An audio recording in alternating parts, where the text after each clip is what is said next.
Ngayong araw, magluluto na naman tayo ng panibagong ulam. Ito ay ang isda, tilapyang isda. Ang gagawin natin dito ay ang lalagyan natin ng sinabawan na kung tawagin ay ang sinigang na tilapia. Hindi lang pwedeng prito o gata. Narito ang ating mga gagamitin para sa ating sinigang na tilapia. Meron tayong fresh tilapia, talbos ng kamote, kamatis, sibuyas, siling haba at ang ating mga pampalasa. Dito natin uunahin natin ay parang simple lang din na pagluluto at mabilis. Ito nga rin ay ang gagawin nating sinigang din na kung gaya din sa ibang pagluluto, pareho lang din ang ating gagawin. So ayan nga, ito ang mga nahiwa na nating mga tilapia. Naka-ready na rin ito para sa ating gagamitin sa ating pagluluto. Maghahanda nga tayo dito ng kaldero na may tubig at ito'y pakukuluan natin ito ng mga ilang minuto.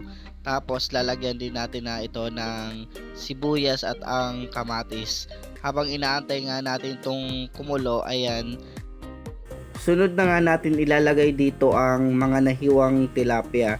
So after nga natin mailagay dito ang mga nahiwang tilapia, aantayin din natin ito mga ilang minuto at pakukuluin natin ito ng mga ilang minuto din para maging malambot ito at maging maganda ang kanyang kalalabasan. So after nga natin maantay ito ng mga ilang minuto, dito natin maglalagay na rin din tayo at isusunod na nga natin ilalagay ang talbos ng kamote at ang ating siling haba. So pwede rin nga tayo dyan gumamit ng kangkong at kung anong talbos para depende sa inyo kung ano yung gustong pwedeng ilagay sa kanyang dahon o gulay. So after nga nyan mailagay na natin ang mga lahat ng mga sangkap, dadagdagan at maglalagay na rin tayo dyan ng mga pampalasa. Ito yung sinigang mix. So after nga natin mailagay ang sinigang mix, haluin muna nga natin ng mga ilang minuto para maging maganda at mahalo yung kanyang panlasa. At isusunod din natin na ilalagay na rito ay ang ginisa mix at konting asin.